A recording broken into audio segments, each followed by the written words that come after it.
everyone. Thank you for joining me today. For today's session, I will share 5 real-life playbooks that we're using at UserGems, leveraging different signals to drive new business. And one playbook is about how marketing can help the customer success team to prevent churn. It's a packed agenda, so I'll get straight to it.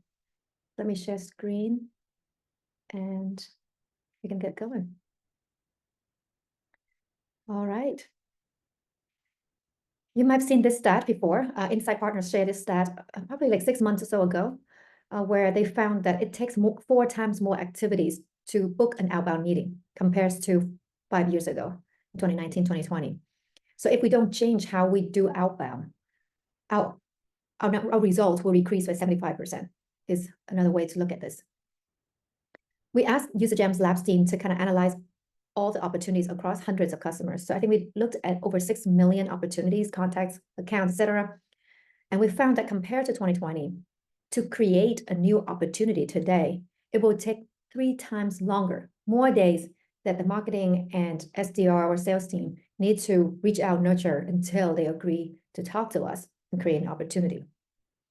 And then on top of that, reps need to contact 50% more prospects in order to create an opportunity. So we've all heard about buying group getting bigger. It's true, but if you think like even upstream, even to get them to agree to meet with us, you need to reach out to more people and kind of like multi-threading and bring them together to create an opportunity. So that's one end, the situation is harder. On the other hand, we also have tighter budget. Headcount budget got cut, sometimes in half, but the target stays the same, or sometimes also increase. So as marketing and sales leaders, we kind of like squeeze in between, like how do we build our pipeline better, but with less resources? So everyone's favorite phrase, doing more with less. But there are companies out there that have figured out how to make outbound work. I know here I only put in like 4 logos or so, but when we meet with revenue leaders in person and asking, there are a lot of companies out there that have like 50 to 75% of their pipeline coming from outbound. So outbound still works, but just the way of how we do outbound needs to change. And the common thread amongst these companies that I have a chance to talk to is that they use signals to prioritize and then cut through the noise. And that's how they make their outbound more surgical and using less resources. So that helps with the efficiency side. What I mean is that the old way, and this sounds crazy because old way here is like the 2020, we only use kind of like the account ICP and job titles, and that was good enough to do personalization at scale.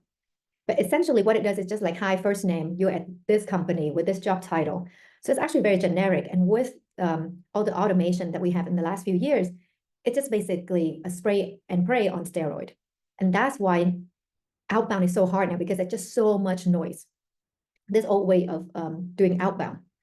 So the new way, and truly I think this is like the right way of doing outbound, is using signal-based, because you have 3 things going for you. The first one is who. So the account ICP and titles, you still need that, right? You want to find the right people.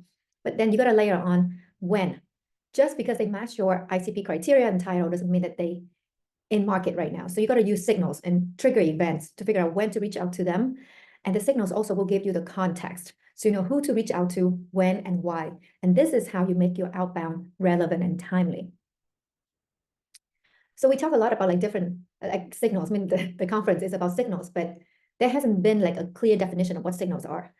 Signals, the way that we believe it, and we also been asking a lot of revenue leaders, and everyone seems to agree with this kind of like definition. Signals are time-bound. So if they are interesting moments that indicate that your buyer is more open to evaluate solutions like yours. So the key, I think the operative word here is moments. So it's time-bound. That means signals can decay. So if you reach out to someone because of X signal, but that is already like 6 months late, that doesn't work anymore. It's not like ICP where a company is in the US, they will probably in the US for a long time. So signals are dynamic. Another question we usually run into is, are signals just intent data? The answer is no. Intent is just one of many, many, many signals. So that's really, there's like a universe of signals that can tell you when your prospects are more likely to convert. At UserGems, we like to keep things simple. So we just group them into people signals, company signals, like account signals. So people signals are like past champions, your contacts changing jobs. So like your customer changed their job to a new company. You can pinpoint who that person is. new hires and promotion in your target accounts. Again, you can pinpoint who the person is. The missing buying group, so like who else should you be reaching out to at this company? You can pinpoint who they are, etc. Website visit. If you have a tool like RB2B or any other tools that tell you who's exactly on your site, that's people signal. And there are a lot more, referrals, etc. Account signals. So intent would be under account signals. So they tell you that someone at this company is searching for keywords that relevant to your business. But there are so many other account signals. So like website visit at the account level. This company is a competitor of one of your customers. They hiring for specific roles, or they hiring for roles that has keywords are relevant to you. So like for us, it'll be like cold call because the company has outbound motion. Funding, they just raise funding. They just go through M&A. The one that a lot of people forget is actually like this is a previous close loss and churn. This is a signal that you already have in your system today, etc., etc. So there's a universe of signals that can tell you when to reach out to somebody, help you prioritize your ICP and your buyers. I forgot to update this one. Why signals work. So we want to figure out like, which signals will give the highest boost. We analyze a lot of these things. And at the end of this presentation, I have a link to our free report. So you can see the conversion rate for different signals. And obviously, every business is different. But for example, for past champions, we know that we analyzed this for the last 5 years. Past champions convert 3 times higher than your average leads. The lowest I've seen is 2.5. And this makes sense because they already know you, they use your products or evaluated you. So when they add a new company, they're more likely to, they're more likely to talk to you again, buy you again. Another one is a new hire and promotions. And I know there's a lot of noise out there saying that, oh, just because I start a new job doesn't mean that I want to buy. We actually analyze this signal a lot because these noise that you see on LinkedIn, etc. And data don't lie. So new hires spend 70% of their budget in the first 90 days. If you reach out to new exec hires in the first 3 months, you have 2.5 times higher conversion rate to new opportunity than if you wait 6 months later. So forget all of this stat, right? Just think for yourself, like if a new exec is hired, they are hired for a reason. They have a strategy they need to execute very quickly. Typically within the first 3 months, they have to report to their leadership or the board, and they have a budget to make the strategy happen. So the first 3 months, this is where they're going to make their plan and execute their plan really quickly so that by the end of 3 months, they have something to show. So that's why new hire and promotion signal works. Last one, like not last one here, is like the buying group. So we know that the buying group's been getting bigger. We analyzed opportunities when we found multi-threaded ops. So when you're like reaching out to the whole buying groups, the opportunities have 5 times higher win rates than if you single-threaded ones. Especially now in this current environment, almost every purchase is scrutinized, and it needs to have some kind of like a company-wide purpose, like a business use case. Otherwise, like a point solution is very likely to get shut down. Now, I'll give you one more stat and then I'll stop because we have a lot of these things that you can read on UserGem's website. Another one that I thought was really interesting is targeting competitors of your customers. So if you reach out to cold accounts, assuming like say your conversion rate today is at 25%, reaching out to a competitors of your customers will give you an almost 2 times higher conversion rate. But there's more. If you mention the customer in the email, then you get another boost here. So essentially you get a 2.5 times higher conversion rate when you target the competitors of your customer and mention their name in the emails. So it's pretty cool. So those are just like some stats, right? But the screen I'm sharing with you right now is the taken from our board decks. So every quarter I would need to report where our pipeline came from. So at UserGems, we pull out the UserGem signals as its own program because we want to show this, because that's what we do. But a lot of our customers kind of group them under the outbound umbrella. Every now and then we've seen people grouping UserGems under inbounds, but it really depends on how the team's structured. But this percentage contribution to the pipeline, and this is sales accepted pipeline, has always been at least 15% of our pipeline. And as you can see, it's been going up as we're adding more signals. But it doesn't matter how the economy was performing up or down, the percentage was pretty much stable the entire 5 years I've been here. It's pretty wild having something like so consistent. And then I want to also highlight here the efficiency ratio. So we talk about like, growth at all costs is out, gotta be like efficient, growth is in. So the golden ratio is $1 spent in marketing should generate at least $10 in pipeline. And I really think that because of UserGems, we're able to keep the total efficiency ratio to always been around 11x. At some quarter, it actually went up to 15 or 14%, 15 or 14x. So I think that this really help us focus on accounts that are more likely to convert, and therefore we didn't have to spend as much high as many people. All right, so let's get to the meat of it, the playbooks. I know I said 5 playbooks. There's a bonus one at the end for those who want to add some jet fuel to their pipeline strategy next year. So the 4 playbooks. The first one is a really simple one. You might have heard of this if you follow User Gems. It's a past champions joining new company. Super simple. You can turn it on really quickly. So any of your past customers, past power users, admins, just track all of them. Even if they end today, you never know when they could change their jobs, right? And especially starting a new year. We also track past closed loss opportunities and open ops. Past closed lost op contacts and open op contacts. So basically we track anyone who talks to us. That's the TLDR. And if they join an ICP account with the right title, then we automatically add them to sales sequences in Outreach, Sales Loft. We also do a lot of paid advertising experiments. And this is part of our experiments buckets where we add people to an ad audience and advertise to them to provide some air cover for the sales team or the SDR team. So sequence is really simple. Just add them. I'll show you an example of the email in the next slide. But we've been running this for 4.5 years. User Gems is 5 years old. So we started this when we had very small number of customers. And we just let it run always on, and it just grows over time. And then the open rate and the response rate doesn't change. It's crazy. Like the lowest open rate we've seen for this play is like 65% and goes all the way to 90 something. This is not the exception. This is the norm, guys. The reply rates we've seen from 18-20% all the way to 28 to 30%. Again, it runs in the background. And we like running ads because I do believe that ads really help by kind of like capturing mindshare. So we add these contacts to audiences on ad platform and running something kind of very, very light, kind of congrats, remember us kind of thing. We mostly optimize for impression because we want more people to see it, not so much about clicking through the ads. So I want to show some emails because I know this is a marketing summit and everyone here is marketers, but something that I've been realizing is that our campaigns will run so much better and it will help us become much stronger marketers if we understand how the sales team, SDR team generates a pipeline. And not just from theoretical standpoint or strategic standpoint, actually like try to do their job for a couple weeks so you understand the difference. It's so nuanced. For marketers, we have tools to help us advertise programmatically, target them, nurture them. Everything's programmatic. At the account level, it's very easy. But for sales, everything is a prioritization because it's even with tools, it's still very manual. People still have to call and it's a one-to-one. So I don't know how else to describe it. If someone can describe this more succinctly, please let me know because I found that the most effective modern B2B marketers today are the ones that came from or had experienced a little bit of what it's like to be a sales development rep so that you can see how it works. And then that's how you can help your sales counterpart partner with you and execute their parts of the program so that you have both marketing and sales together to boost the conversion.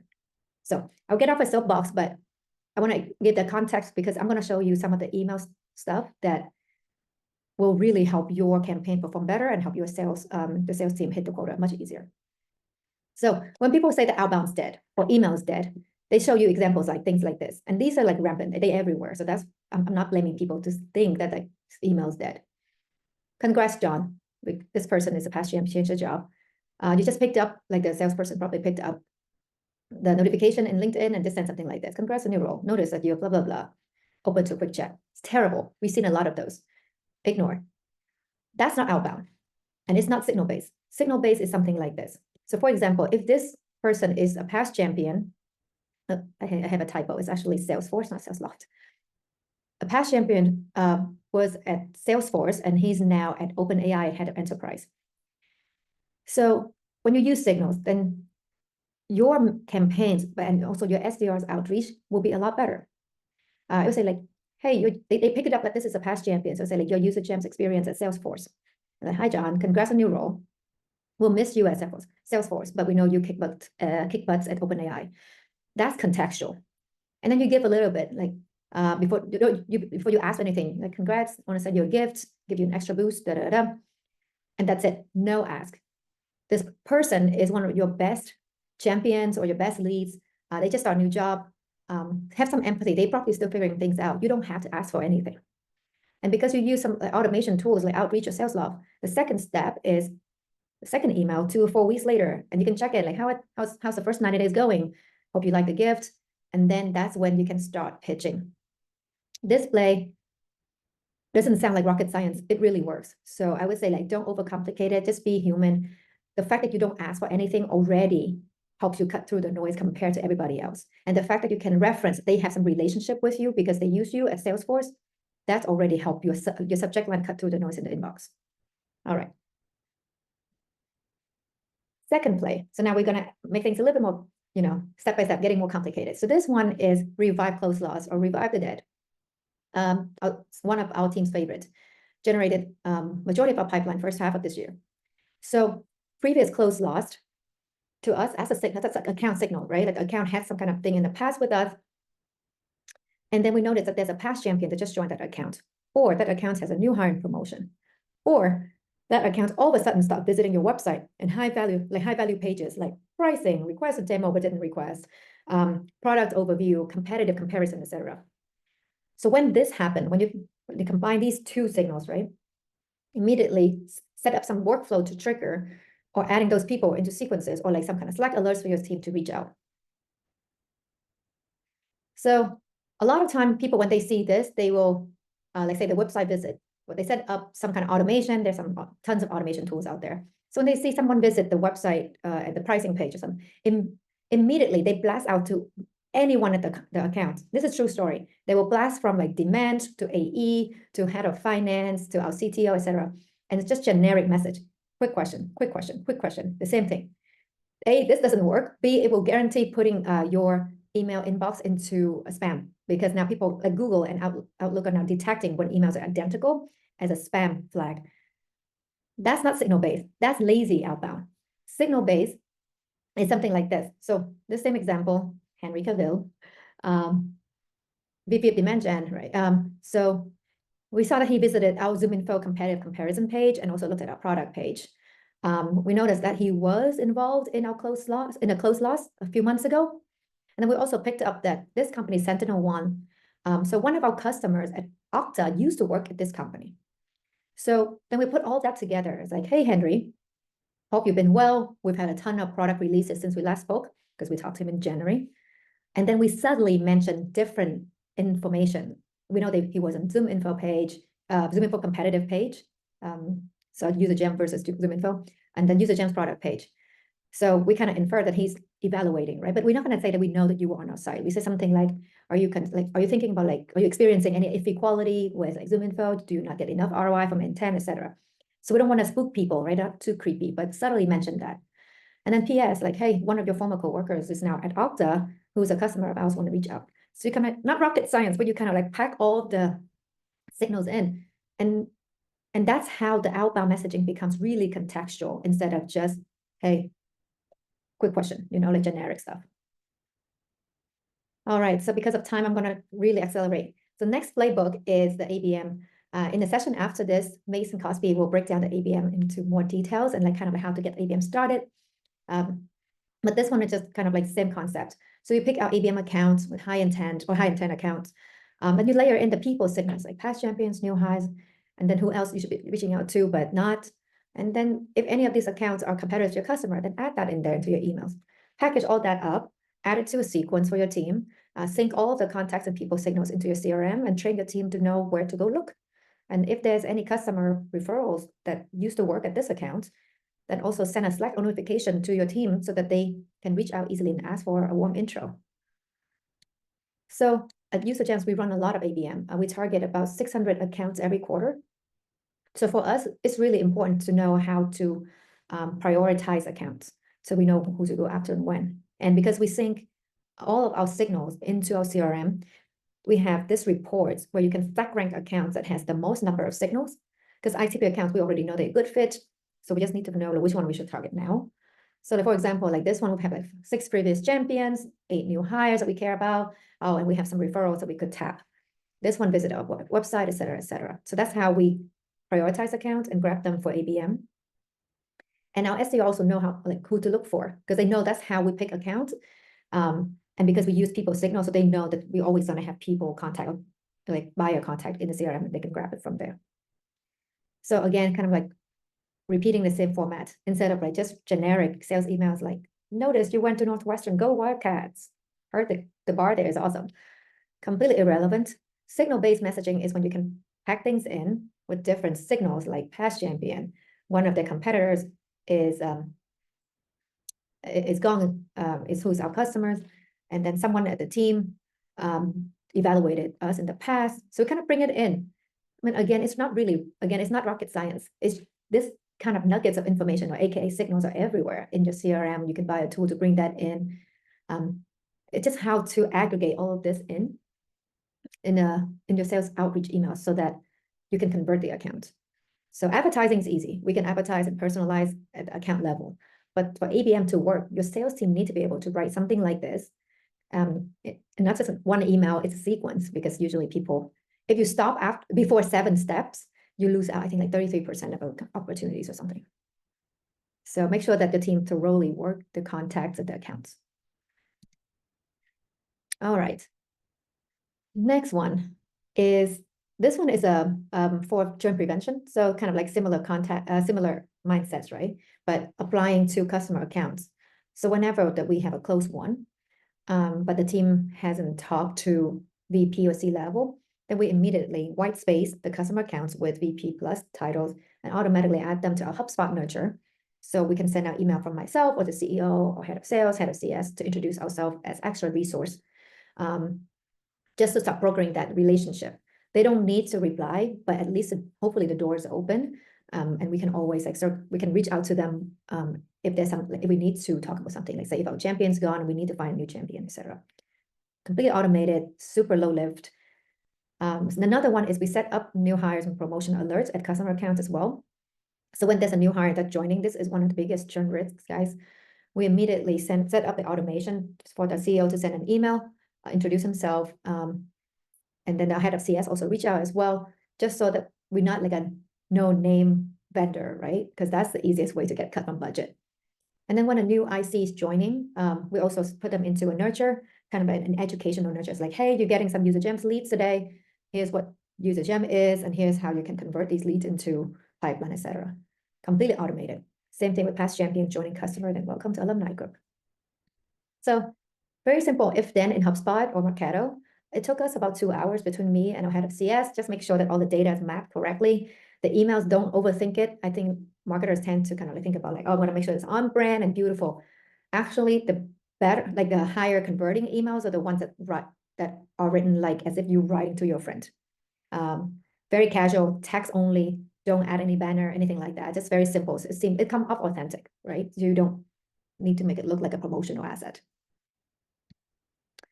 So I know we're out of time, so I don't want to take too much time, but this is just kind of like, it sounds like a lot of plays. It's fun. It's actually, we're right now running like 30 or 40 playbooks with different signals.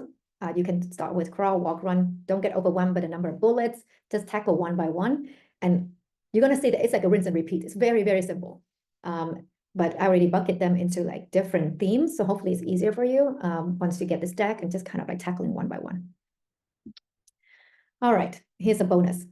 So far, if you're not overwhelmed yet and you're like ready to go, you're all in on signals and you're ready to like accelerate growth in 2025. You need some jet fuel. Everything so far sounds basic. So let's take it up a notch. So as you can see, the moment you start doing more and more signals, even if I break it down to crawl, walk, run, at some point, it's going to get really overwhelming. For you as a managers and leaders to even oversee the entire outbound program, it's hard to optimize and measure when you have like 30 or 40 that's running. But your team, your individual reps that has to execute all these tasks, even if a lot of them are automated, they still have to make calls, they still have to do social selling, right? It's very overwhelming. Our teams run, like Sarah from my team runs her SDR almost like a military. Like we're very, very strict and like we track everything, but things still fall through the cracks just because everyone needs to sleep. And it's really hard to switch contacts like 2,000 times a month amongst 2,000 different prospects. So we found out 85% of opportunities are missed because reps didn't reach out to accounts that have signals. It's just too many. It's hard to keep up. But you know what would be really good, like who's really good at just ingesting a lot of information, synthesize it and prioritize it for you? AI. You can throw all this data at it. If you get the right tools, it can just sort, understand it, and prioritize you and tell you every single day, every single week who to target and why. And that's what it's really good at, and it can do it in a matter of seconds. So we've been using AI within our team to help with this, because 40 playbooks with signals is just too much. And also, we're not hiring a lot of SDR headcounts, but just tight. So the way we do it is like, so there's a co-pilot and there's an autopilot. So human and AI. So in this case, the AI will tell our reps who to target, when and why. Like I said, just give them a lot of information, digest, synthesize. So it will just, I give it a list of all of our ICP accounts, and then it will scan for buying signals 24/7, then prioritize the accounts and buyers, create them if we don't have them into a CRM, and then suggest the messaging, kind of like what you saw earlier. So this is recommended for high priority and strategic accounts, like enterprise, or if you have a very small TAM, then every account matters and you don't want any kind of like technical glitch and that ruins the relationship. On the flip end, if you have like low priority accounts, or you're testing new industry and geography and you don't have enough sales headcounts to kind of like do this manually, or if you have a really large TAM, so you can, you know, like you don't have enough headcounts and the risk is a lot lower if there's some kind of like glitches with the automation. Then in this case, the AI can do all the things on the left, and then it can automatically add prospects into sequences, write the messages, and send it for you. And then it can suggest like a call script or LinkedIn message if you want to, for the reps to do, because cold call using AI is illegal. So how do you operationalize this? So like, how do you segment the outbound strategy, when to use what? So this is how we thinking about it here. So it's a 2x2. So the bottom is like the fit, like the ICP, and anything else that indicated the company is a good fit for you. These are usually pretty static. Like say if someone's using Salesforce, part of their tech stack, they're probably not going to switch to Dynamic or HubSpot every other month. So that's a fit score, so low to high. And then the y-axis is signal. So this is dynamic and things can move up and down quickly. So low signal, high signal. So the top right is when the fit is high and the signal is really high. So the company has a perfect profile, and then they're doing a lot of hiring. They just raise a massive round, et cetera, and a lot of like new hires joining, or past joining. You get the picture. So that means in the top right, and for those accounts, all hands on deck. I put ABM, whichever programs you have it, but marketing needs to like put the ads in there, SDR reaching out, AEs working through the entire opportunity, multi-thread, et cetera, and then use AI as co-pilot. Your goal is to swarm the accounts. These are the hardest accounts you should be going after. Put all the resources there. Flip end, the fit is low, medium to low, not a lot of signals going on. So you use AI as autopilot to monitor these accounts until they kind of like showing some interesting things, like that they kind of like low fit, but then they start having a little bit more signals. Then it can automatically send nurture emails, short sequences, kind of like get them interested. But this is not where you should put human in. You just, unless you have a lot of resources and budget and headcount. And the other two is, so medium fits, but a lot of signals. So for example, if your ICP is 100 employees and up, this company is like 80 or 50, but they just raised 150 million. They're hiring 80 people. So they're growing really, really rapidly. Then it's an SDR prospecting with AI help. And AI can help them like 70% to 80% there, and SDR kind of taking care of the rest. This pool, from my experience, tend to be pretty high to large volume, and the SDR need to like act quickly. So that's why we put SDR here instead of AE. Because AEs, they have closing as well. So usually they can't act as quickly as SDRs. So we put high fit accounts, so they're great. They might not have a lot of signals yet. So this is a long nurture, long prospecting account. So we want to put AE there with AI Copilot. So that's how we structure it. Divide and conquer user gems. Obviously, it might be different in your organization, but that's kind of like how we segment our outbound.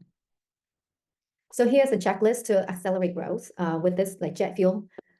Define your ICP, build an account list, capture contacts for those accounts. Make sure that you capture and refresh these contacts every month, because if your contact data is stale, then you're gonna you can't run a lot of like fun campaigns, but your sales team also don't trust the program anymore, or like if they have to do a lot of manual stuff, they just don't do it.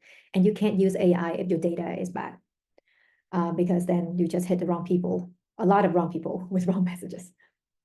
Then use tools to monitor those accounts and contacts for signals. My recommendation is weekly to monthly. Like I said, signals do decay, the value of signals do decay. So you need to make sure you capture them on time and action quickly. And then you segment them kind of like what I just showed earlier, depending on how your business is structured, and then go live. Get a tool for an AI tool to help you with the autopilot and AI research. When you evaluate tools, a lot of AI companies will show you the beautiful email messaging. Don't start there. AI messaging is just prompt engineering. It sounds fancy, it's not hard, and you can always iterate. But the thing that will make or break your AI program is the data.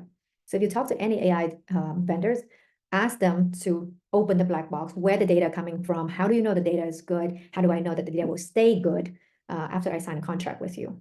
Once you feel confident in how they approach how they build, how they approach this whole thing, then you can look at the prompt engineering at the end. It's like, okay, do you have the right prompt to make it sound like not like a robot? But then again, most of these AI tools will let you put in your own custom prompt.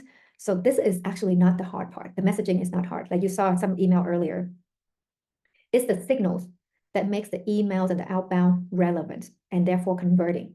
It's not how beautifully written those emails were. They're fine. I mean, they're good, but you don't need it to be like Shakespeare level. Actually, don't make it Shakespeare level. All right, to wrap this up, I know I'm over time, but a couple of free resources for you. So if you want to learn more about like different signals, how well they convert, etc., we released this report. It's free on our website. It's called Power Up Your Pipeline. It's really fun to read, and it's a live report. So as we talk to more companies that use different signals, we'll ask for their playbook, and we'll add those playbooks into the report, so you have more inspiration of how other companies go to market using signals. The right-hand side is, if you want to run a free data test, so UserGem offered this, that you can connect to your like Salesforce HubSpot, and then we'll let you know how much pipeline you're missing, like how many signals are you missing, how many contacts you're missing, how many accounts you should be going after right now with signals, but you're missing, et cetera, et cetera. It's completely free. And I think that'll make your, as you think about like planning for next year, you can forecast a little bit more of like how you go to market, how you build out your pipeline generation program. And if you want to talk more about this stuff, feel free to find me on LinkedIn. Thank you for staying with me, and 8 minutes over.